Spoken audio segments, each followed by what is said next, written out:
बख्त के तख्त से यकलख्त उतारा हुआ शख्स, तूने देखा है कभी जीत के हारा हुआ शख्स। King Babar Azam ODI rankings में 7वें नंबर पर चले गए। ऐसा पिछले 5 साल में पहली बार हुआ है कि बाबर आजम बल्लेबाजों की उस बैटिंग की रैंकिंग्स में टॉप 5 में मौजूद नहीं है। अब आपके सामने ये स्टोरी रखूंगा कि ऐसा क्या हुआ कि किंग बाबर आजम किंग के उस पोजीशन से इतना नीचे गिरे। और मैं तो कहूंगा कि एक इतना बैड फेज आया, एक ऐसा बैड पैच आया कि जिसमें दबाव में बाबर आजम दिखे और ऐसा लगा कि शायद खेलना ही भूल गए। आई मीन हाँ, सच कह रहा हूं, शॉट्स नहीं खेल रहे उस तरह, और ये वो बाबर आजम नहीं है जिसको हम जानते हैं। सारी स्टोरी आपके सामने रखूंगा, लेकिन कुछ स्टैट्स के साथ आगाज करूंगा कि इस साल बाबर आजम ने एक्चुअल में किया क्या है। क्योंकि ओडीआई का गुंडा इस खिलाड़ी को कहा जाता था कि टी20 टेस्ट को साइड पर रखिए, ओडीआई क्रिकेट में बाबर आजम जैसा तो खैर कोई है ही नहीं। लेकिन मैं आपको बताता हूं कि ओडीआई क्रिकेट में स्टैट्स क्या है। पिछले 6 वनडे मैचेस की अगर बात करें तो बाबर आजम ने पिछले 6 वनडे मैचेस में जो अपने घर खेले, बैटिंग पिचेस पर खेले, सिर्फ 83 रन बनाए। और एवरेज यहां पर उनकी 13.83 की है। अपने घर आप 6 मैचेस में 83 रन बनाते हैं सिर्फ 13 की एवरेज से। Strike rate 61.94। जिस खिलाड़ी के बारे में कहा जाता था कि फैब 4 को अलग कर दीजिए, ये आपने आप में फैब 4 है। बाबर आजम अपने आप में एक ब्रांड है। और मैं तो अभी भी कहता हूं कि पिछले डेकेड में शायद बाबर आजम जैसा खिलाड़ी पाकिस्तान में पैदा नहीं हुआ। टैलेंट बहुत है, पर जब रन नहीं बनाएंगे तो मतलब ना फैंस डिफेंड कर पाएंगे, ना पीआर कंपनियां डिफेंड कर पाएंगी। कोई 50 नाम के आगे नहीं है पिछले 6 वनडे में, और कोई सेंचुरी तो ऑब्वियसली नहीं है। सेंचुरी बनाए हुए तो जमाना हो गया, वो भी आपके सामने रखूंगा कितनी इनिंग्स हो गई।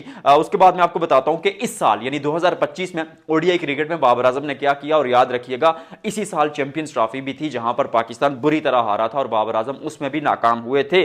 तो 2025 में बाबर आजम ने 15 ओडीआई मैचेस खेले। इन 15 मैचेस में 408 रन बनाए। यहां एवरेज उनकी 27.2 की है, जिसको भी आप बुरा कंसीडर करेंगे। लेकिन शायद आप सोचे कि यार बुरे दिन चल रहे हैं, बैट पैच चल रहा, आउट ऑफ फॉर्म है, तो एक्सेप्टेबल है। लेकिन स्ट्राइक रेट 76.4, आई मीन 76.4 का स्ट्राइक रेट तो आजकल गली क्रिकेट में भी, जो टेस्ट क्रिकेट होती है उसमें भी एक्सेप्टेबल नहीं होता। टेस्ट में भी अब लोग 80-90 के स्ट्राइक रेट से खेलते हैं। और बाबर आजम पिछले ओडीआई में अगर देखा जाए, पिछले 15 ओडीआई मैच में, माफ कीजिएगा, इस साल तो कोई सेंचुरी नाम के आगे नहीं है, 350 नाम के आगे हैं। अब सेंचुरी की बात चली है तो दूर तलक जाएगी, क्योंकि सेंचुरी की अगर बात की जाए तो अब 83 इनिंग्स हो चुकी हैं और 83 बारियां हो चुकी हैं कि बाबर आजम ने इंटरनेशनल क्रिकेट में 100 नहीं बनाया। आखिरी 100 वो भी नेपाल के खिलाफ बनाया था एशिया कप में, उन बैटिंग कंडीशंस में। और ओवरऑल अगर देखा जाए इस लिस्ट में तो सनत जासूरिया सबसे ऊपर है। 86 इनिंग्स उन्होंने खेली जिसमें उन्होंने कोई सेंचुरी नहीं बनाई। अब 86 के बाद उन्होंने बनाई थी। विराट कोहली ने 83 खेली थी, 83 के बाद विराट कोहली ने बना दी थी। क्या बाबर आजम कल बना पाएंगे श्रीलंका के against? We shall find out it. लेकिन दिक्कतें बहुत हैं, मुश्किलात बहुत हैं, और कुछ ऐसी बातें जो आपके साथ इस वीडियो में मैं डिस्कस करना चाहता हूं कि हुआ क्या एक्चुअल में। सबसे बड़ी बात तो यह है कि बाबर आजम, ये चीज़ आपको माननी पड़ेगी कि टैलेंटेड प्लेयर है और पाकिस्तान के सबसे बड़े खिलाड़ी हैं। परफॉर्म करें ना करें, you can't just side line him, क्योंकि इस तरह के खिलाड़ी हैं। तो एक तो ये था कि 2019 से लेकर जब कप्तान नहीं थे तो फ्रीली खेलते थे सरफराज की कैप्टनसी में। अब बहुत रन बनाए, स्किल था, टैलेंट था, शुरू पर इमर्ज हुए थे। लोगों को इतना पता नहीं था कि वीकनेस क्या है। रन बनाते गए, अच्छे बनाते गए, मुश्किल कंडीशंस में बनाते गए। स्पिन के खिलाफ 108 दफा आउट हुए, लेकिन 40 की एवरेज भी है।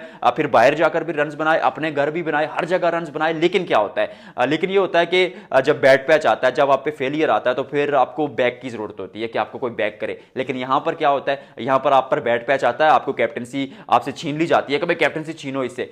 फिर दुनिया आपको ट्रोल करना शुरू हो जाती है। ठीक है, part of the game, troll आपको हर दुनिया करेगी। एज अ प्रोफेशनल आपको मेंटली इतना स्ट्रांग होना चाहिए कि आप इस बैट पैच को क्लियर करें। लेकिन दिक्कतें ये हुई कि जब बैट पैच आता, विराट कोहली पे आया, एबी डिविलियर्स पे आया, सारे खिलाड़ियों पर आया, उसमें ये होता है कि आपके आसपास जो टीम होती है ना, वो स्टेप अप करती है, वो रन बनाते हैं, वो आपके इर्द गिर्द परफॉर्म कर रहे होते हैं। लेकिन बाबर आजम के इर्द गिर्द कोई परफॉर्म कर ही नहीं रहा था। सच बात यह है कि बाबर आजम जब खुद फेल हुए तो आपकी टीम तो एक्सपोज हो गई, आपकी टीम से तो वो नकाब उतर गया कि आपके पास बाबर आजम ही था जो रन बना रहे थे, उनके साथ रिजवान कुछ रन बना रहे थे। तो फिर ये 2 रन नहीं बनाएंगे तो आपकी टीम तो फिर मतलब वही चीज कहूंगा कि 130-40 पे ऑल आउट हो जाती थी। भारत के खिलाफ 2023 वर्ल्ड कप में उस मुकाबले की बात करें तो मोहम्मद रिजवान और बाबर आजम खेल रहे थे। पाकिस्तान का 25-26 ओवर्स में 158 रन था, लेकिन फिर भी आप 193 पे ऑल आउट हो जाते हैं। मतलब ये तो सच है ना, आपको माननी पड़ेगी ये चीज़ कि जिस तरह का Babar Azam over the years खेले हो ऐसा कोई नहीं खेला। लेकिन रन्स बाबर आजम के बल्ले से भी नहीं आए, और जब रन्स नहीं आते और इतने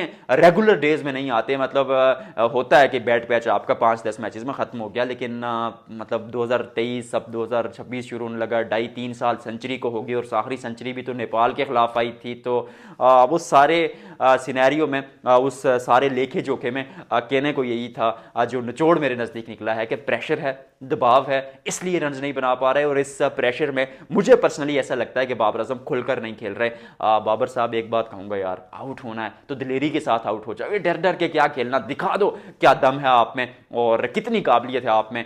दुनिया के सामने अपना हुनर रखिए, क्योंकि टैलेंट है आप में, स्किल है, खेलना जानते हैं आप, और ये कोई ऐसी चीज़ नहीं है जो पहली बार आप कर रहे हैं। आपने पहले भी ये काम किया है, आपने पहले भी सेंचुरियां लगाई हैं, आपने पहले भी पाकिस्तान को मैचेस जिताए, आपने पहले भी रन्स बनाए।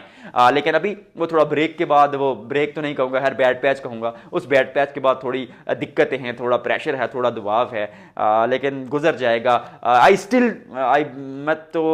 Would still like to say that, यही कहूँगा कि बैक किया जाए। ठीक है, थोड़ा वो दिल भी दुखता है, 1000 बार टूटता है सपना, रन्स नहीं बनाते, गुस्सा भी आता है फैंस को, सब कुछ, लेकिन बैक कीजिए यार। मतलब players like Babar Azam want born every day. हर दूसरे दिन बाबर आजम जैसा खिलाड़ी पैदा होता नहीं है, तो फिर यू शुड बैक हिम, क्योंकि नेशन का प्यारा खिलाड़ी है, बहुत स्किल है, बहुत टैलेंट है, क्रिकेट भी बाकी है, अभी 4-5 साल मैचेस जिता सकते हैं। आज की वीडियो में फिलहाल इतना ही। आपको क्या लगता है कि बाबर आजम वापस फॉर्म में आएंगे, या फिर कहानी क्या यार, मतलब कहानी खत्म हो गई है कहीं? बताइएगा आप लोग। मैं तो आहिस्ता से ये लफ्ज़ बोला है।